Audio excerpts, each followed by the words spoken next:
सर्वैरुदीर्णं दोषवर्जितं ज्ञेयं गम्यं गुरुंश्चापि नत्वा सूत्रार्थ उच्यते। ओम धर्मक्षेत्रे कुरुक्षेत्रे समवेतायुस्सवः मामकाः पाण्डवाश्चैव किमकुर्वत संजय। देवं नारायणं नत्वा सर्वदोषविवर्जितं परिपूर्णं गुरुंश्चान् गीतार्थं वक्ष्यामि लेशतः।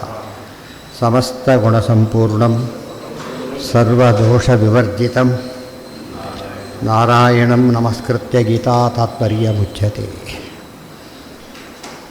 गुणगणनिलयं पतिं रमायाः जगदघधानं च वासवी सोनुं मुदिकुलतिलकं च पूर्णबोधं गुरुमपि परमं गुरुञ्च मे वन्दे।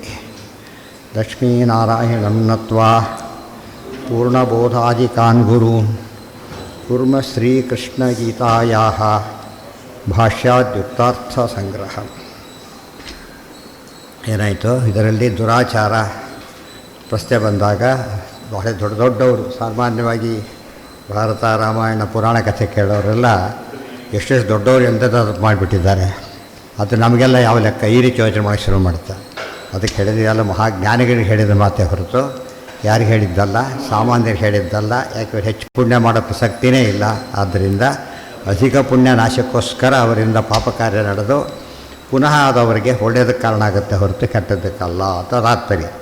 ಸದಾಚಾರ ಬೇಕೇ ಬೇಕಿಲ್ಲೋ ಅಂತ ಕೇಳಿದರೆ ಹೇಳಿದರು ಹಾಗೆಲ್ಲ ಅಲ್ಲ. ನಾರದು ಸ್ಪಷ್ಟವಾಗಿ ಹೇಳ್ತಾರೆ, ಇವೆಲ್ಲ ಆಚಾರ ನನಗಿದೆ, ನಾನು ದೇವರನ್ನ ಕಾಣಲೇಬೇಕು ಅಂದ್ಕೊಂಡ್ರು ಕೊನೆ ಕಂಡೇ ಕಂಡು.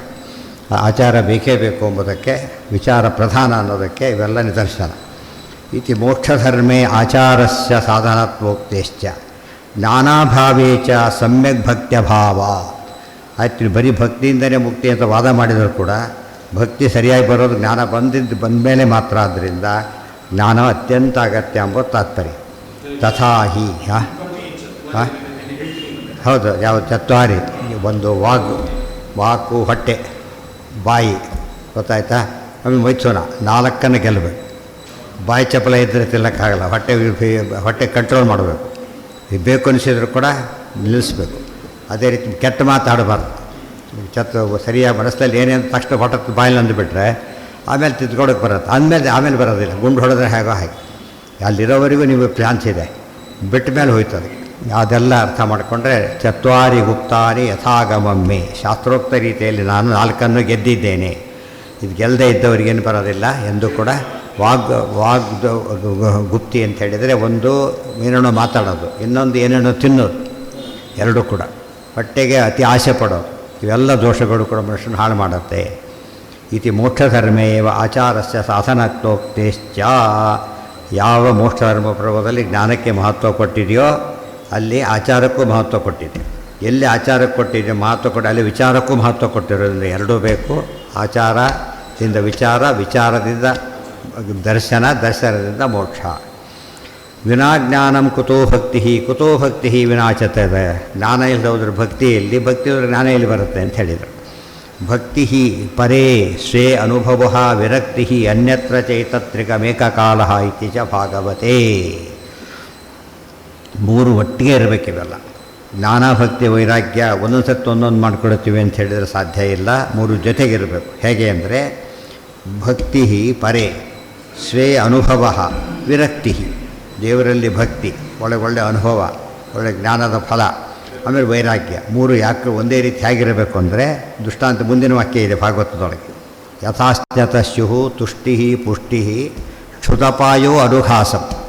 ಊಟ ಮಾಡ್ತಾನೆ, ಒಳ್ಳೆ ರುಚಿ ಎಂಜಾಯ್ ಮಾಡ್ತಾನೆ, ಫಸ್ಟ್ ತಿಂತಾನೆ, ಪುಷ್ಟಿ ಬರುತ್ತೆ, ಆಮೇಲೆ ಹಸಿ ಹೋಗುತ್ತೆ. 3 ಏಕಕಾಲಕ್ಕೆ ನಡೆಯುತ್ತೆ. ಒಂದು ಬೇರೆ ಬೇರೆ ಸ್ಟೆಪ್ಪಲ್ಲ, ಅವು ಕನೆಕ್ಟಾಗಿ ಒಟ್ಟಿಗೆ ಹೇಗೆ ನಡೆಯುತ್ತೆ ಹಾಗೆ ಜ್ಞಾನಭಕ್ತಿ ವೈರಾಗ್ಯಗಳು 3 ಜೊತೆಗೇ ಇರಬೇಕು ಅನ್ನೋದನ್ನು ಹೇಳ್ತಾರೆ. ಒಳ್ಳೆ ದೃಷ್ಟಾಂತ ಅದು, ಗೊತ್ತಾಯ್ತಾ. ನೋಡಿ, ತಿಂತಿರ್ಲಿಕ್ಕೆ ರುಚಿ ಗೊತ್ತಿರಲಿಕ್ಕೆ ನುಂಗಿದ ಅಲ್ಲಿ ಪುಷ್ಟಿ ಬಂತು, ಅಲ್ಲಿ ಹಸಿ ಹೋಗ್ಲಿಕ್ಕೆ ಶುರುವಾಯಿತು. ಪೂರ್ತಿ ಇದಾಯಿತು ಅಂದರೆ ಪೂರ್ತಿ ಹಸಿ ಹೋಯಿತು ಅಂತ ಅರ್ಥ. ಇಲ್ಲಿ ಅದು ಒಳ್ಳೆಯ ದೃಷ್ಟಾಂತದಿಂದ ಹೇಳಿದ ಮಾತು. ಹಾಗೂ ಏಕಾಸ್ಕಂದದೊಳಗೆ ಜಾಯಂತೆಯ ಉಪಾಖ್ಯಾನದಲ್ಲಿ ಬರುತ್ತೆ ಶ್ಲೋಕ. ಭಕ್ತಿ ಪರೇ ಸ್ವೇ ಅನುಭವ ವಿರಕ್ತಿ ಅನ್ಯತ್ರ. ಪರೇ ಭಕ್ತಿ ಪರೇ, ದೇವರಲ್ಲಿ ಭಕ್ತಿ. ಸ್ವೇ ಅನುಭವ, ಜ್ಞಾನ ತನಗೆ. ದೇವರಿಗೆ ಜ್ಞಾನ ನಮಗೆಲ್ಲ, ನಮಗೆ ಜ್ಞಾನ, ಔಷಧಿ ನಮಗೆ. ದೇವರಲ್ಲಿ ಭಕ್ತಿ, ಅನ್ಯತ್ರ ವಿರಕ್ತಿ, ಬೇರೆ ಕಡೆಗೆ ವೈರಾಗ್ಯ. ಮೂರು ಸೇರಿದರೆ ತ್ರಿಕಂ ಏಕಕಾಲ, ಒಂದೇ ಕಾಲಕ್ಕಿರಬೇಕೆ ಹೊರತು ಬೇರೆ ಅಲ್ಲ. ಇನ್ನು ದೇಹ ಬೆಳೆಸ್ಬೇಕು ಎಲ್ಲ ಏಕಕಾಲಕ್ಕೆ ದೇವರು ಹೇಗೆ ಬೆಳೆಸ್ತಾರೆ ಅಂದರೆ ಯೂನಿಫಾರ್ಮ್ ಆಗಿ ಬರೀ ಒಂದು ಕೈಯೋ ಒಂದು ಕಾಲ ಬೆಳೆಸ್ತಾ ಹೋಗಿದ್ದು ಎಷ್ಟು ಅಸಹ್ಯ ಕಾಣಿಸ್ತಿತ್ತು, ಏನು ಮಾಡೋಕ್ಕೂ ಬರ್ತಾನೂ ಇರಲಿಲ್ಲ. ಅದು ಯೂನಿಫಾರ್ಮ್ ಆಗಿರಬೇಕು. ನಮಗೆ ಹೇಳೋದಕ್ಕಿಂತ ಮುಂಚೆ ಪರಮಾತ್ಮ ಮಾಡಿ ತೋರಿಸಿದ್ದಾನೆ ಹೇಗೆ ಮಾಡಿಸ್ತೇನೆ ಅಂತ, ನಾವು ಮಾಡ್ಕೊಳ್ಳೋದಲ್ಲ ಅದು. ಆದ್ದರಿಂದ ಅದನ್ನು ಬ್ಯಾಲೆನ್ಸ್ ಮಾಡ್ಕೊಂಡು ನಾವು ಕೂಡ ಏಕಕಾಲಕ್ಕೆ ಮೂರನ್ನೂ ಬೆಳೆಸ್ಕೊಳ್ಬೇಕು. ಇದು ಶ್ರೀಮದ್ ಆನಂದತೀರ್ಥ ಭಗವತ್ಪಾದಾಚಾರ್ಯ ವಿರಚಿತೆ ಶ್ರೀಮದ್ ಭಗವದ್ಗೀತಾ ಭಾಷೆ 9ನೇ ಅಧ್ಯಾಯ. ಈಗ ಗೀತಾ ತಾತ್ಪರ್ಯ, ಅದು ತಾತ್ಪರ್ಯನ ಆಗಿಲ್ಲ, ಎಷ್ಟೊಂದಿದೆ. ತಾತ್ಪರ್ಯ ಅದರಲ್ಲಿ ಭಾಳ ಮುಖ್ಯವಾಗಿ ಒಂದು ಮಾತು ಬಂತು. ಇದು ಹೇಳಬೇಕಾದ್ರೆ ಸ್ತ್ರೀಯೋ ವೈಶ್ಯ ಪಾಪಯೋನಯ ಸ್ತ್ರೀಯೋ ವೈಶ್ಯ ಅಂತ ಹೇಳಿದರು. ಒಂದು ಅರ್ಥ ನೀನು ಹೇಳಿದೆ. ಇನ್ನೊಂದೇನು ಅಂತ ಕೇಳಿದರೆ ಪಾಪಾದಿಕಾರಿತಾಶ್ಚೈವ ಪುಂಸಾಂ ಸ್ವಾಭಾವಿಕ ಅಪಿ ವಿಪ್ರತ್ವಾದ್ಯಾಸ್ತತ್ರ ಪುಣ್ಯಾ ಸ್ವಾಭಾವ್ಯ ಏವ ಮುಕ್ತಿಗಾಹ. ಸ್ವಭಾವತಃ ಯಾವ ವರ್ಣ ಆಗಿರುತ್ತೋ ಅದರಿಂದನೇ ಮುಕ್ತಿ ಬರುತ್ತೆ ಹೊರತು ಬೇರೆದರಿಂದ ಅಲ್ಲ. ಅದರಿಂದ ಯಾವ ವರ್ಣವೂ ಕೆಟ್ಟದ್ದಲ್ಲ. ರಾಮದೇವರಿಂದ ಕಾಡಿ ಹೊರಟಾಗ ಅದು ಕಥೆಗಳು ಸೇರಿಕೊಂಡ್ರು. ಸ್ವರೂಪದಲ್ಲಿ ಕಥೆಗಳೇ ಅವು, ಆದರೆ ಸಾತ್ವಿಕ ಕಥೆಗಳು, ಸಾತ್ವಿಕ ಜೀವರು. ಅದು ಆ ದೃಷ್ಟಿಯಿಂದ ಎಂದು ಕೂಡ ಏನು ಮಾಡೋಕ್ಕೂಡ್ದು, ವರ್ಣ ಜಾತಿ ಇದು ಯಾವುದು ಕೂಡ ಏನಲ್ಲ ಡೆಸ್ಸಿವಲ್ಲ, ಮೋಕ್ಷ ಭಕ್ತಿ ಇರಬೇಕು. ಅಲ್ಲ ಕತ್ತೆ ಹೇಗೆ ಮಡಿಗೆ ಬರೋದಿಲ್ಲ, ಅದು ಅಸಹ್ಯ ಬರುತ್ತೆ ಅಂತ ಕೇಳಿದರೆ ಅದಕ್ಕೆ ಶುದ್ಧ ಚೊತ್ತು, ಅದು ಅಪ್ರಾಕೃತವಾದ ಕತ್ತೆ. ಸಕ್ಕರೆ ಹೆಚ್ಚಿನ ಬೊಂಬೆ ಹೇಳಿದೆ, ಸಕ್ಕರೆ ಹೆಚ್ಚಿನ ಗೊಂಬೆ ಮುಟ್ಟಿದ್ದೀವಿ, ಕತ್ತೆ ಮುಟ್ಟಿಬಿಟ್ಟು ಸ್ನಾನಕ್ಕೆ ಹೋಗಬೇಕಾಗಿಲ್ಲ, ನಾಯಿ ಮುಟ್ಟಿ ಸ್ನಾನಕ್ಕೆ ಹೋಗಬೇಕಾಗಿಲ್ಲ. ಯಾಕೆ ಏನದು ಒಟ್ಟಿಗೆ ಬಿಟ್ಟರೆ ಸಕ್ಕರೆ ಅಷ್ಟೇ. ಅದೇ ರೀತಿ ಜ್ಞಾನಾನಂದಮಯವಾದಾಗ ಕತ್ತೆಗಿತ್ತೆ ಯಾವುದೂ ದೋಷ ಅಲ್ಲ. ಇಷ್ಟು ವ್ಯಾಪ್ತಿ ಕೊಟ್ಟು ಹೇಳಿರಬೇಕಾದ್ರೆ ವರ್ಣದಿಂದ ದೂರ ಮಾಡೋದು ಅರ್ಥ ಇಲ್ಲ. ಅದು ವರ್ಣಾಶ್ರಮ ಧರ್ಮ ಕರ್ತವ್ಯ ವಿಭಾಗ ಮಾಡಲಿಕ್ಕೆ ಹೊರತು ಒಬ್ಬ ತೀರ ಶೂದ್ರ ಅತಿ ಶ್ರೇಷ್ಠ ಸಾಧನೆ ಮಾಡ್ಬೋದು, ಬ್ರಾಹ್ಮಣ ಕುಡುಕನ ಕೆಟ್ಟ ಹಾಳಾಗಿ ಹೋಗ್ಬೋದು. ಹೊರಗಿನ ವರ್ಣ ಅಂಬೋದು ವ್ಯವಹಾರಕ್ಕೆ ಹೊರತು ಮೂಲತಃ ಯಾವುದು ಬೇಕು ಸ್ವರೂಪದಲ್ಲಿ ಸರಿ ಇರಬೇಕು. ಅದು ಒತ್ತು ಕೊಟ್ಟು ಹೇಳಿರೋದು ಇದ್ದೇ ಇದೆ. ಅದೇ ಹೇಳ್ತಿರೋದು, ಅದು ಕೂಡ ಹೆಚ್ಚು ಕಡಿಮೆ ಇಲ್ಲ. ಅದೇ ಹೇಳ್ತಿರೋದು ವರ್ಣ ಸಾತ್ವಿಕ ಇದೆ, ಮುಕ್ತಿಗೂ ಹೋಗ್ತಾರೆ ಅಂತ ಹೇಳಿದ ಮೇಲೆ ವರ್ಣ ಪ್ರಯುಕ್ತವಾದ ದ್ವೇಷಾದಿಗಳು ತುಂಬ. ಇವತ್ತು ವರ್ಣೀಯ ದ್ವೇಷಗಳೇ ಜಾಸ್ತಿ, ಸವರ್ಣೀಯರು ನಮ್ಮಲ್ಲಿ ತುಂಬ ಕಡಿಮೆ. ಸುಮ್ಮನೆ ಬೈತಾರಷ್ಟೇ ಅವರು, ಬೇರೆಯವರಲ್ಲಿರೋಷ್ಟು ನಮ್ಮಲ್ಲಿ ಇಲ್ಲ. ಅವ್ರೇನೋ ಕೊಂದೇ ಹಾಕಿಬಿಡ್ತಾರೆ ಅಂಥ ಜನಗಳು, ಹೇಳಿದ್ದು ಸುಟ್ಟು ಹಾಕಿಬಿಡ್ತಾರೆ ತಪ್ಪುಗಳಾದರೆ ಬೇರೆ ಕಡೆಗೆ. ನಮ್ಮ ಇದೆಲ್ಲ ಹಾಗೆ ಮಾಡೋದಿಲ್ಲ. ವರ್ಣ ಅಂಬೋದು ಆಚರಣೆಗೆ ಬಹಳ ಮುಖ್ಯವಾದ ಬೇಕಾದ್ದರಿಂದ ಒಂದು ಕಾಲೇಜಿನಲ್ಲಿ ಎಲ್ಲರೂ ಇರ್ತಾರೆ, ಡಿಫ್ರೆಂಟ್ ಸಬ್ಜೆಕ್ಟ್ಸ್ ಬೇರೆ, ಆದರೆ ಸ್ಟಾಫ್ನಲ್ಲಿ ಒಂದೇ ಗೊತ್ತಾ. ಅದು ಆಲ್ ಪರ್ಪಸಸ್ ಅವರೆಲ್ಲ ಸ್ಟಾಫಲ್ಲಿರೋರು ಅಷ್ಟೇ ಹೊರತು ಉಡಲ್ ಲೆಕ್ಕ ಬರೋದಿಲ್ಲ. ಇವರು ಅದನ್ನು ದೊಡ್ಡ ಇಶ್ಯೂ ನಮ್ಮದು ನಾವು ಇಂಗ್ಲೀಷ ದೊಡ್ಡದು ಅಂತವನು, ಸಂಸ್ಕೃತ ದೊಡ್ಡದು ಅಂತೀವ್ರು, ಕನ್ನಡ ದೊಡ್ಡದು ಅಂತೀವಿ. ಕಡೆ ಏನಾಗುತ್ತೆ ಇವರೆಲ್ಲ ದೊಡ್ಡವರಾಗಿಬಿಡ್ತಾರೆ. ಅದು ದೊಡ್ಡದಿರ್ತೀವಿ, ಎಲ್ಲ ಸಣ್ಣವರಾಗ್ತಾರೆ. ಹಾಗೆಲ್ಲ ಮಾಡಬಾರ್ದು. ನಾಲೆಡ್ಜ್ ಅಂದರೆ ನಾಲೆಡ್ಜು, ವರ್ಣ ಅಂದರೆ ವರ್ಣ. ಅದಕ್ಕೆ ತಕ್ಕಂತೆ ಕೆಲವು ಇಂಗ್ಲೀಷ್ ಮೇಷ್ಟ್ರು ಇಂಗ್ಲೀಷ್ ಪಾಠ ಮಾಡಬೇಕೆ ಹೊರತು ಬೇರೆ ಪಾಠ ಮಾಡಬಾರ್ದು, ಬಂದಿದ್ದರೂ ಕೂಡ. ಅದೇ ರೀತಿ ತನಗೆ ಅಲ್ಲದನ್ನು ಬಂದರೂ ಮಾಡಬಾರ್ದು, ತನಗಾಗಿದ್ದನ್ನು ಕಡಿಮೆ ಬಂದರೂ ಬಿಡಬಾರ್ದು. ಇದು ವರ್ಣದ ವ್ಯವಸ್ಥೆ. ಅದೆಲ್ಲ ಅರ್ಥ ಮಾಡಿಕೊಡೋದು ಏನೇನೋ ಗಲಾಟೆ ಮಾಡ್ಕೊತಾರೆ. ಅದು ಎಲ್ಲ ಕಾರಣ. ಅವ್ರು ತಪ್ಪು ತಿಳ್ಕೊಳ್ಳೋದೊಂದು, ತಪ್ಪು ಹೇಳೋದು ಒಂದು. ಇವರು ದೂರ ಅತಿ ಮಾಡ್ಲಿಕ್ಕೆ ಹೊರಟ್ಬಿಟ್ಟು ಅಸಹ್ಯ ಪರ ಮಾಡ್ಕೊಂಡು ಅದಕ್ಕೆ ನಾವು ದೂರನೇ ಹೋಗ್ತೀವಿ ಅಂತ ಹೊರಟೋಗ್ಬಿಟ್ರು ಅಷ್ಟೆ. ತಪ್ಪು ಆಚರಣೆ ಅದೆಲ್ಲ ಸೂಕ್ಷ್ಮ ವಿಚಾರ. ಆಚಾರ ಭೇದ ಹೇಳಿದರು, ಒಡ ಕೊಡಿಸಿದ್ರು, ದೊಡ್ಡ ಗಲಾಟೆ. ತಾರತಮ್ಯ ಮಾಡ್ಲಿಕ್ಕೆ ಹೇಳಿದರು. ಇವೆಲ್ಲ ಹೇಳಿ ಬದ್ಧ ಸಿದ್ಧಾಂತ ಈ ರೀತಿ ಪ್ರೆಸೆಂಟ್ ಆಗಿದ್ದರಿಂದಲೇ ಜನಕ್ಕೆ ಏನಾಯಿತು ಅಂದರೆ ಏನಿದು ಒಂಥರ ತೀರ ಲಿಮಿಟೆಡ್ ಇದರಲ್ಲಿ ಯೋಚನೆ ಮಾಡ್ತಾರೆ ಇವರು. ಕೂಪ ಉಂಟು ಅಂತ ತಿಳ್ಕೊಂಡ್ರು. ನಮ್ಮ ವಿರುದ್ಧ ಯಾರಿಗೂ ಇಲ್ಲ. ಅದನ್ನು ಹೇಳಬೇಕಾದ್ರೆ ಭೇದ ಮಾಡಿ ಅಂತ ಹೇಳಲಿಲ್ಲ, ಇರೋ ಭೇದ ತಿಳ್ಕೊಳ್ಳಿ ಅಂತ ಹೇಳಿದರು. ತಾರತಮ್ಯ ಮಾಡಿ ಅಂತ ಹೇಳಲಿಲ್ಲ, ಇರೋ ತಾರತಮ್ಯನ ಫಾಲೋ ಮಾಡಿ. ಪ್ರೋಟೋಕಾಲ್ ಸರ್ಕಾರಿ ವ್ಯವಸ್ಥೆಯಲ್ಲಿ ನಡೀತೆ. ಪ್ರೋಟೋಕಾಲ್ ಭಾಳ ಮುಖ್ಯ. ಅದಿಲ್ಲ ಹೋದರೆ ಬರೋಗಳು ಹಾಳಾಗಿ ಹೋಗಿಬಿಡೋದು. ಅಫೆನ್ಸ್, ದೊಡ್ಡ ಅಪರಾಧ. ಅದನ್ನು ಹೇಳಿದ್ರೆ ಅರ್ಥ ಆಗುತ್ತೆ ಅವ್ರಿಗೆ. ಇವ್ರು ತಪ್ಪಾಗಿ ಹೇಳಿಬಿಟ್ಟು ಕೆಡಿಸ್ಬಿಟ್ರು. ಸರ್ವೇಷಾಮಪಿ ಅದಕ್ಕೆ ಸ್ವಾಧ್ಯಾಯ ಪ್ರವಚನಾಭ್ಯಾಮ್ ನ ಪ್ರಮತಿ ಜೊತೆ ಮಾಡೇ ಮಾಡು, ಸರಿಯಾಗಿ ಮಾಡು ಅಂತ ಹೇಳಿದ್ದು. ಮಾಡಿಬಿಟ್ರು ಪಾಠ ಮಾಡದೆ ಹೋದರೂ ಕಷ್ಟ, ತಪ್ಪಾಗಿ ಮಾಡಿದರೂ ಕಷ್ಟ. ಸರಿಯಾಗಿ ಮಾಡುವಂಥ ವ್ಯವಸ್ಥೆ ಮಾಡಿದ್ದನ್ನು ಅವ್ಯವಸ್ಥೆ ಮಾಡಿಕೊಂಡ್ರು. ಅಷ್ಟೆಲ್ಲ ಆದಮೇಲೆ ಒಂದು ವಿಶೇಷ ನೋಟು. ಯಾಂತಿ ಸ್ತ್ರೀತ್ವಂ ಪುಮಾಂಸೋಪಿ ಪಾಪತಃ ಕಾಮತೋಪಿ ವಾ. ಯಾರಿಗೆ ಪಾಪಯೋನಿಯ ಸ್ತ್ರೀಯರು ಅಂತ ಕರೆದರೆ ಸ್ತ್ರೀಯರಿಗೆ ಕರೆದಿದ್ದಲ್ಲ. ಪುರುಷ ಜೀವರು ಶಾಪವಶಾತ್ ಕಾಮವಶಾತ್ ಏನಾಗ್ತಾರೆ, ಅವರು ಸ್ತ್ರೀಯರಾಗಿ ಬಿಡ್ತಾರೆ. ಅದು ಆ್ಯಕ್ಚುಲಿ ಏನಲ್ಲ, ಅವರಿಗೆ ದೋಷ. ಅದು ಸ್ತ್ರೀ ಪುರುಷನಾದರೂ ದೋಷ, ಪುರುಷ ಸ್ತ್ರೀ ಆದರೂ ದೋಷ. ಅದು ಸ್ತ್ರೀ ಪುರುಷ ಆಗೋದೇ ಇಲ್ಲ. ಅದನ್ನು ಹೇಳಿದೆ, ಅದು ಇಂಪಾರ್ಟೆಂಟ್. ಅದು ಎರಡೂ ಫಸ್ಟ್ ತೊಗೋಬೇಕು. ಸ್ತ್ರೀ ಪುರುಷ ಆಗೋ ಚಾನ್ಸೇ ಇಲ್ಲ. ಅದರಿಂದಾಗಿಯೇ ಏನಂತ ಬರಲಿಲ್ಲ, ಪಾಪಯೋನಿ ಪುರುಷರು ಅಂತಿಲ್ಲ. ಇವರೇ ಬೈತಾರೆ ನೋಡಿ, ಪುರುಷರಲ್ಲಿ ಪಾಪ ಯೋನಿಗಳೇ ಇಲ್ಲ, ನಾವು ಮಾತ್ರ ಪಾಪ ಯೋನಿಗಳಾದರೆ ಅಲ್ಲ. ಪುರುಷನಿಗೆ ಅದು ಪ್ರಶ್ನೆನೇ ಬರೋದಿಲ್ಲ, ಸ್ತ್ರೀಗೆ ಆ ದೃಷ್ಟಿಯಿಂದ ದೇ ಆರ್ ಸೇಫ್ ಅಂತ ಅರ್ಥ. ಅದು ಏನು ತಿಳ್ಕೊಂಡ್ರು ನಿಂದೆ ಅಂತ, ನಿಂದೆ ಅಲ್ಲ, ಅದು ಸೇಫ್ ಗಾರ್ಡ್ ಮಾಡಿದ್ದಾರೆ ಅಷ್ಟೇ. ಸ್ತ್ರೀಯು ಅದೆಲ್ಲ ಏನು ಮತ್ತೆ ಹೇಳಿಬಿಟ್ಟಿದ್ದಾರೆ ಈಗಾಗಲೇ. ಸ್ವರೂಪತಃ ಏನವರು ಸ್ತ್ರೀಯರು ಪುರುಷರಾಗಿದ್ದರೆ ಮಾತ್ರ ಸ್ತ್ರೀಯರಾಗ್ಬೋದೇ ಹೊರತು ಸ್ತ್ರೀಯರು ಪುರುಷರಾಗೋ ಸಾಧ್ಯತೆ ಇಲ್ಲ ಅಂತ ಹೇಳಿದ ಮೇಲೆ ಡೇಟಾ ಅದು, ಅದನ್ನು ಬೇಸಿಸ್ ಮೇಲೆ ಯೋಚನೆ ಮಾಡಿದ್ರೆ ಸುಲಭ. ಪುಂಸಾ ಸಹೈವ ಪುಂದೇಹ ಸ್ಥಿತಿ ಸ್ಯಾತ್ ವರದಾನತಃ. ಮೂರು ಕಾರಣ ಇದೆ. ವರದಿಂದ ಆಗ್ಬೋದು, ಶಾಪದಿಂದ ಆಗಬಹುದು, ಮತ್ತು ಇಚ್ಛೆಪಟ್ಟಾಗಬಹುದು. ಮೂರು ಕಾರಣ ಇದೆ. ಇಚ್ಛೆಪಟ್ಟಾಗೋದಿದೆ. ಇಚ್ಛೆಪಟ್ಟು ಗೋಪಿಕಾಸ್ತ್ರೀಯರೆಲ್ಲ ಏನು ಮಾಡಿದ್ರು ಅವರೆಲ್ಲ, ಇವರು ಅಗ್ನಿಪುತ್ರ ಗಂಡಸರವರೆಲ್ಲ ಮೂಲತಃ ಕೃಷ್ಣ ಪತ್ನಿಯರಾಗಬೇಕು ಅಂತ ಇಷ್ಟಪಟ್ಟುಬಿಟ್ಟು ತಪಸ್ ಮಾಡಿ ವರ ತೊಗೊಂಡು ಸ್ತ್ರೀಯರ. ಸೊ ಎರಡೂ ಸೇರ್ತಲ್ಲಿ ಇಚ್ಛೆನೂ ಬಂತು, ವರನೂ ತೊಗೊಂಡ್ರು. ಇವರಿಗೆ ಶಾಪ ಬಂತು, ಸುದ್ಯುಮ್ನ ಅಲ್ಲಿ ಹೊರಟ ಎಲ್ಲ ಹೆಂಗಸರಾಗಿಬಿಟ್ಟು. ಅದು ರುದ್ರದೇವರ ಶಾಪ ಇತ್ತಲ್ಲಿ, ಇಲ್ಲಿ ಯಾರು ಬಂದರು ಅಲ್ಲಿ ಹೆಂಗಸರಾಗಲಿ ಅಂತ ಎಲ್ಲ ದುಷ್ಟ. ಮೂರಿದೆ, ಕಾಮತಃ, ವರತಃ, ಶಾಪತಃ. ವರ ತೊಗೋಬೇಕಾದ್ರೆ ಕಾಮನೇನೂ ಇರುತ್ತೆ, ಶಾಪ ತೊಗೊಂಡ್ರೆ ಕಾಮನೇ ಇರೋದಿಲ್ಲ, ಶಾಪನೇ ಪ್ರಧಾನವಾಗಿರುತ್ತೆ. ಅದೇ ಸ್ವರೂಪಕ್ಕೆ ಅದರಲ್ಲಿ ಸ್ವರೂಪದಲ್ಲೇ ಪುರುಷರು ಸ್ತ್ರೀಯರು ಇದ್ದಾರೆ. ಪುರುಷರಾಗೇ ಇರ್ತಾರೆ, ಸ್ತ್ರೀ ಆಗಿರ್ತಾರೆ. ಉದಾಹರಣೆಗೆ ವಾಯುದೇವರು, ಸರಸ್ವತಿ ದೇವಿ, ಬ್ರಹ್ಮದೇವರು, ಸರಸ್ವತಿ ಎಲ್ಲ ಮುಂದೆ ಮುಕ್ತರಾಗ್ತಾರೆ. ಅವ್ರು ಹಾಗೆ ಮುಕ್ತರಾಗ್ತಾರೆ. ಅಲ್ಲೂ ಕೂಡ ದಂಪತಿಗಳಾಗೇ ಇರ್ತಾರೆ. ಸ್ವರೂಪದ ಸ್ತ್ರೀ ಪುರುಷರಾಗಲೇ ಇಲ್ಲ ಅವರು. ಮಹಾಲಕ್ಷ್ಮಿ ಕೂಡ ಪುರುಷ ವೇಷ ತೊಗೊಂಡಿದ್ದೇನೆಲ್ಲ ಹೇಳಿಲ್ಲ, ನೆನಪಿಟ್ಕೊಂಡು. ದೇವರು ಮೋಹಿನಿ ವೇಷ ತೊಗೊಂಡಿದ್ದಾರೆ, ನಾರಾಯಣ. ಲಕ್ಷ್ಮೀದೇವಿ ಪುರುಷ ವೇಷ ತೊಗೊಂಡಿಲ್ಲ. ಯಾಕೆಂದರೆ ಅದು ದೋಷ ಅಲ್ಲ, ಅದು ಇರೋದೇ ಹಾಗೆ. ಪುರುಷರಿಗೆ ದೋಷ. ದೇವ್ರದ್ದು ಯಾಕೆ ತೊಗೊಂಡಾದ್ರೆ ಹಾಗಿದ್ದಾರೆ ಮೋಹಿನಿ ಅಂದರೆ ಶಾಪದಿಂದ ಅಲ್ಲ, ಸಹಜವಾಗಿದ್ದಾರೆ. ಅದರ ಎರಡು ರೂಪಗಳು ಸಹಜವಾಗಿರೋದ್ರಿಂದ ದೋಷ ಇಲ್ಲ. ಒಂದನ್ನೇ ನೋಡೋದಕ್ಕೆ ದೋಷ ಕಾಣುತ್ತೆ, ಗುಣ ಇರುತ್ತೆ. ಗುಣ ಕಾಣುತ್ತೆ, ದೋಷ ಇರುತ್ತೆ. ನಾಟಕದಲ್ಲಿ ಸ್ತ್ರೀ ಪಾತ್ರ ಮಾಡಿರ್ತಾರೆ, ಗೊತ್ತಾಯ್ತಾ? ನಾಟಕದಲ್ಲಿ ಸ್ತ್ರೀ ಪಾತ್ರ ಮಾಡ್ತಾರೆ. ಅದು ಏನು ದೋಷಕ್ಕೆ ಕಾರಣ ಆಗೋದಿಲ್ಲ. ಸ್ತ್ರೀಯಾಗೇ ವರ್ತಿಸ್ಬೇಕು ಅವನು, ನಿಜವಾಗಲೂ ಪುರುಷರೇ. ಅದು ನಾಟಕದಲ್ಲಿ ಮಾತ್ರ ಅವನು ರೋಲ್ ಅಷ್ಟೇ ಹೊರತು ಬೇರೆ. ಸ್ತ್ರೀ ವೇಷ ಹಾಕಿದ ಮಾತ್ರಕ್ಕೆ ಏನಾಗಲಿಲ್ಲ, ಅವನು ಸ್ತ್ರೀ ಆಗಲಿಲ್ಲ. ಸ್ತ್ರೀ ಪುರುಷ ವೇಷ ಹಾಕೋದು ನಿಮ್ಮದಷ್ಟು ಸುಲಭ ಅಲ್ಲ. ಒಬ್ಬ ಪುರುಷ ಸ್ತ್ರೀ ವೇಷ ಹಾಕೋದು ಸುಲಭ, ಸ್ತ್ರೀ ಪುರುಷ ವೇಷ ಹಾಕೋದು ಕಷ್ಟ. ಎಷ್ಟೇ ಆದರೂ ಕೂಡ ಏನಾಗುತ್ತೆ ಅದು ಗೊತ್ತಾಗ್ಬಿಡೋದು, ಪುರುಷನಿಗೆ ಗೊತ್ತಾಗೋದಿಲ್ಲ.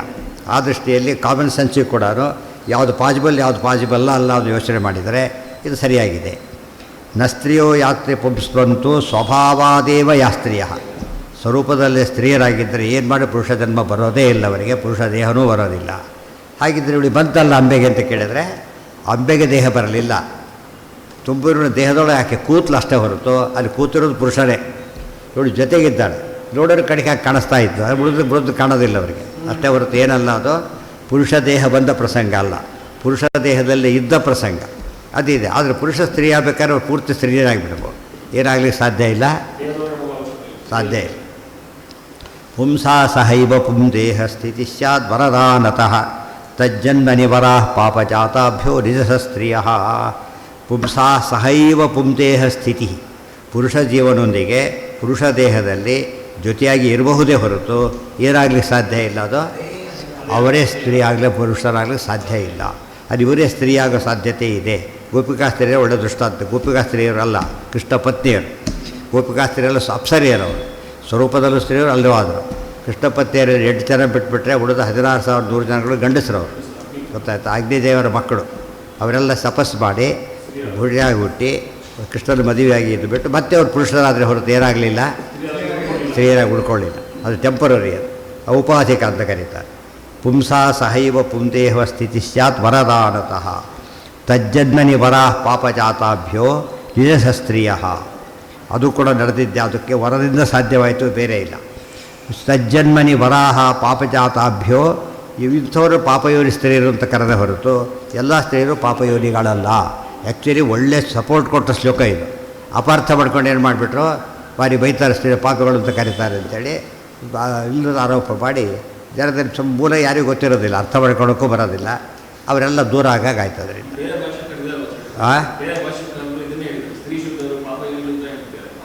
ಅದೇ ಬೇಕಾ ಬೇಯಿಸ್ಕೊತಾರೆ ಅದರಿಂದ. ಶೂದ್ರರು ಪಾಪಿಸ್ತಾರೆ, ಅದು ತಪ್ಪದು. ಅವರೆಲ್ಲ ಪಾಪ್ಯುಲರ್ ಆಗಿಬಿಟ್ರು, ತಪ್ಪು ಹೇಳಿ ಪಾಪ್ಯುಲರ್ ಆದರು. ಆಚಾರ್ಯ ಸರಿಯಾದ ಅನ್ಪಾಪ್ಯುಲರ್ ನಾವು ಮಾಡಿದ್ವಿ, ಅವರದ್ದಾಗಲಿಲ್ಲ. ಬೇರೆಯವರು ತಪ್ಪು ನಾವು ಹೇಳಿದ್ದು ತಾನು ನಂಬಿದ್ದವರು. ಸರಿಯಾಗಿ ಹೇಳಬೇಕಲ್ಲ. ನಮ್ಮಲ್ಲಿ ದೊಡ್ಡ ಮಧ್ವ ಸಿದ್ಧಾಂತದ ಬಗ್ಗೆ ಕೆಟ್ಟದಾಗಿ ಹೇಳಿ ಬೇರೆಯವ್ರನ್ನ ಬೈತಾರೆ.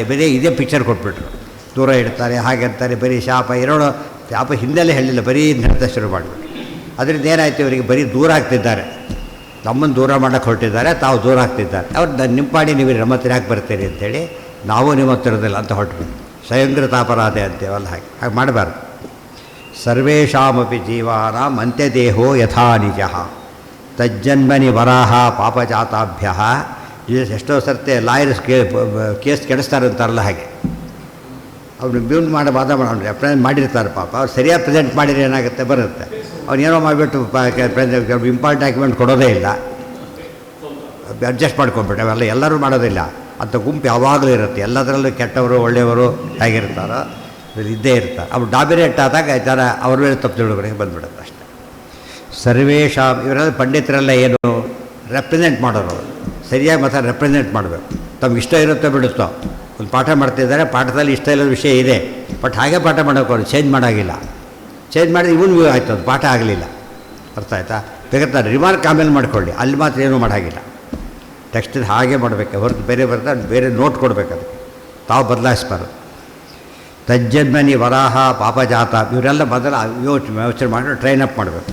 ಯಾವುದನ್ನು ಹೇಳಬೇಕು, ಹೇಗೆ ಹೇಳಬೇಕು, ಅನೇಕ ರಹಸ್ಯ ವಿಷಯಗಳನ್ನು ಹೇಳಿ ಉಪಯೋಗವೂ ಇಲ್ಲ, ಅದರಿಂದ ಅವ್ರಿಗೆ ಉಪಯೋಗ ಇಲ್ಲ, ಇದರಲ್ಲಿ ಲಾಸ್ ಆಗುತ್ತೆ, ಮಿಸ್ಅಂಡರ್ಸ್ಟ್ಯಾಂಡಿಂಗ್ ಕ್ರಿಯೇಟ್ ಆಗುತ್ತೆ. ಇದೆಲ್ಲ ಟ್ರೈನ್ ಅಪ್ ಮಾಡಿದರೆ ಒಳ್ಳೆ ರೀತಿ ತಯಾರಾಗ್ತಾರೆ. ತಜ್ಜನ್ಮನಿ ವರಾಹ ಪಾಪಜಾತಾಭ್ಯ ಇಬ್ಬರು ಬಂದ್ರಿ. ಈಗ ಉದಾಹರಣೆಗೆ ಅಂಬೆ ಇದ್ದಾಳೆ, ಈ ಕಡೆ ಇದ್ದಾಳೆ. ಇವರು ಗೋಪಿಕಾಸ್ತ್ರೀಯರು, ಇವರು ಕೃಷ್ಣ ಪತ್ನಿಯವರು ಇದ್ದಾರೆ, ಗೋಪಿಕಾಸ್ತ್ರೀಯರು ಇದ್ದಾರೆ. ಆದರೆ ಗೋಪಿಕಾಸ್ತ್ರೀಯರಿಗೆ ಏನು ದೋಷ ಇಲ್ಲ, ಯಾಕೆ ಸಹಜವಾಗಿದ್ದಾರೆ. ಇವರು ಮಾತ್ರ ಶಾಪವಶಾತ್ ಬಂದು ವರ ತೊಗೊಂಡು ಹೀಗೆ ಬಂದಿರೋದ್ರಿಂದ ಏನಾಯ್ತು, ಅವರಿಗೆ ಸಹಜ ರೂಪ ಅಲ್ಲ, ಅದು ಸಹಜ ರೂಪ ಅಲ್ಲ, ಆದ್ದರಿಂದ ಮೈನಸ್ ಪಾಯಿಂಟ್. ಅದಕ್ಕೆ ಏನಾದರೂ ಪಾಪಯೋನಿಗಳು ಅಂತ ಕರೆದು, ಪಾಪಯೋನಿಗಳು ಈಗ ಕಡಿಮೆಯಾಗಿ ಬಂದವರು, ಅವು ಪರ್ಪಸ್ಸಿ ಬಂದಿದ್ದರಿಂದ ಸಮಸ್ಯೆ ಆಗಲಿಲ್ಲ. ಬೇರೆ ಅದಕ್ಕೂ ಕೊನೆಗೆ ಪನಿಷ್ಮೆಂಟ್ ಬಂತವರಿಗೆ, ಅಹಂಕಾರ ಬಂದುಬಿಟ್ಟು ಆಫೀರರು ವಶರಾದರೆಲ್ಲ ಕೂಡ 16,100 ಜನಗಳು ವಶರಾಗ್ತಾರೆ, ಅದರ ಒಂಥರ ಪನಿಷ್ ಆಗ್ತಾರೆ. ಆಮೇಲೆ ಅದು ಬೇಕಿಲ್ಲ. ಅದು ಕಾರಣ ಆಗಿದ್ದು ದರ್ಪ. ಸರ್ವೇಷಾಮಪಿ ಜೀವಾನಾಂ ಅಂತ್ಯದೇಹೋ ಯಥಾ ನಿಜಃ. ಸರ್ವೇಷಾಮಪಿ ಜೀವ. ಇವತ್ತು ಹೆಂಗಸರು ಮಾತಾಡಿದ್ರೆ ಗಂಡಸರು ಮಾತಾಡ್ತಾರೆ, ಏನಾಗಿದೆ ಅಂತ ಕೇಳ್ತಾರೆ, ವಾಯ್ಸ್ ಸರಿ ಇಲ್ಲ ಅಂತ ಹೇಳ್ತಾರೆ. ಅದೇ ಗಂಡಸ ಹೆಂಗಸರು ಅದು ಸರಿ ಇಲ್ಲ ಅಂತ ಹೇಳ್ತಾರೆ. ಗಂಡಸಿನ ಧ್ವನಿಯಲ್ಲೇ ಇರುತ್ತೆ, ಹೆಂಗಸಿನ ಧ್ವನಿಯಲ್ಲೇ ಇರುತ್ತೆ, ಅದು ಭೂಷಣ. ಅದೇ ರೀತಿ ಇವನು ಮಾಡ್ಲಿಕ್ಕೆ ಹೊಟ್ಟೆ, ಇಬ್ಬರು ಬೇರೆ ಮಾಡ್ಲಿಕ್ಕೆ ಹೊಟ್ಟೆ ಏನಾಗುತ್ತೆ, ಆಭಾಸ ಕಣ.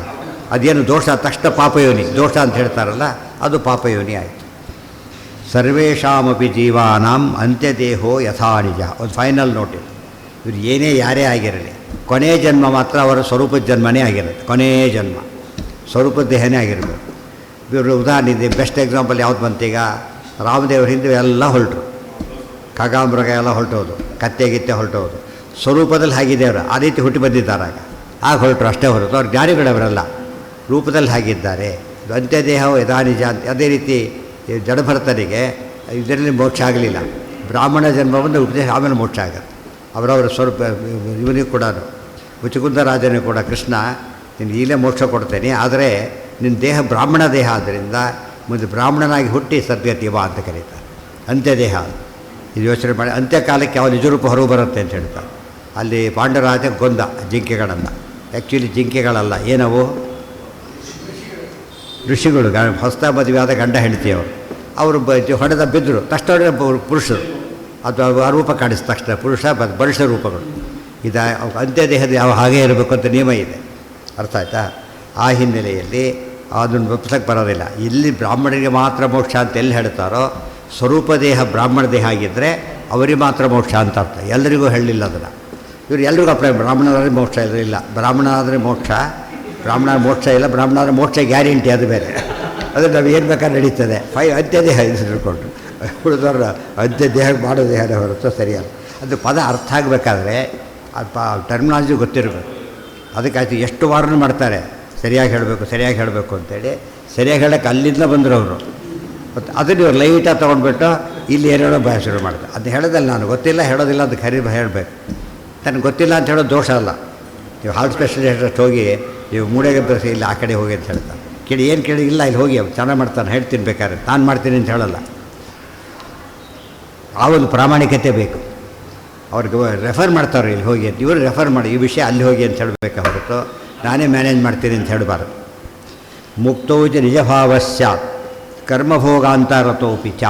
ಈ ಸಾಮಾನ್ಯ ಡ್ರೈವರ್ ಕೈಲಿ ಗೋಲ್ವಾ ಬಸ್ ಕೊಡೋಲ್ಲ, ಅವ್ರು ಬೇರೆ ಟ್ರೈನಿಂಗ್ ಕೊಟ್ಟಿರ್ತಾರೆ, ಆ ರೀತಿಯೇ ಬೇರೆ ಅದು ತಿಳಿತಿಲ್ಲ. ಅದು ನೀವು ಡ್ರೈವ್ ಮಾಡಿದ್ರೆ ಎಲ್ಲ ಹೊಡೆದು ಬಿಡ್ತಾರೆ. ಅದು ಬರೀ ಡ್ರೈವಿಂಗ್ ಬರುತ್ತೆ. ಮತ್ತು ಲೈಟ್ ವೆಹಿಕಲ್ ಬೇರೆ, ಹೆವಿ ವೆಹಿಕಲ್ ಬೇರೆ. ಲೈಟ್ ವೆಹಿಕಲ್ ಲೈಸೆನ್ಸ್ ಇದ್ದವ್ರು ಹೆವಿ ವೆಹಿಕಲ್ ಓಡಿಸ್ಬಾರ್ದು, ಲಾರಿ ಗಿರಿ ಓಡಿಸೋಕ್ಕೆ ಬರೋಲ್ಲ, ಬಂದರೂ ಓಡಿಸ್ಬಾರ್ದು ಅವರು, ಆ ಲೈಸೆನ್ಸ್ ತೊಗೊಂಡೇ ಓಡಿಸ್ಬೇಕು. ಇತಿ ಭವಿಷ್ಯತ್ ಪರ್ವ ವಚನ ಪಾಪಯೋನಃ ಪುಣ್ಯ ಐತಿ ವಿಶೇಷಣಂ. ಮೂಲತಃ ಅವರು ಕೆಟ್ಟವರು ಅಂತ ಹೇಳಲೇ ಇಲ್ಲ, ಒಳ್ಳೆಯವರೇ ಪಾಪಯೋನಿಯಲ್ಲಿ ಹುಟ್ಟಿದ್ರೆ ಸರಿ ಹೋಗ್ತಾ ಇದ್ದಾರೆ. ಅವರು ಕೆಟ್ಟವರು ಅಂತ ಹೇಳಲೇ ಇಲ್ಲ ಅಂದಮೇಲೆ ನೀವು ತಪ್ಪಾರ್ಥ ಮಾಡ್ಕೊಳ್ಳೋಕ್ಕೆ ಅವಕಾಶವೇ ಇಲ್ಲ. ಅಲ್ಲಿ ಉದ್ದೇಶಪೂರ್ವಕವಾಗಿ ಕೆಟ್ಟದಾಗಿ ತಿಳ್ಕೊಂಡ್ರೆ ತಿಳ್ಕೊಬೇಕಷ್ಟೆ. ಇದು ಶ್ರೀಮದ್ ಆನಂದತೀರ್ಥ ಭಗವತ್ಪಾದಾಚಾರ್ಯ ವಿರಚಿತೆ ಶ್ರೀಮದ್ಭಗವದ್ಗೀತಾ ತಾತ್ಪರ್ಯ ನಿರ್ಣಯೇ 9ಮೋ ಅಧ್ಯಾಯ. ಪುಂಸಾಂ ಶ್ರೀ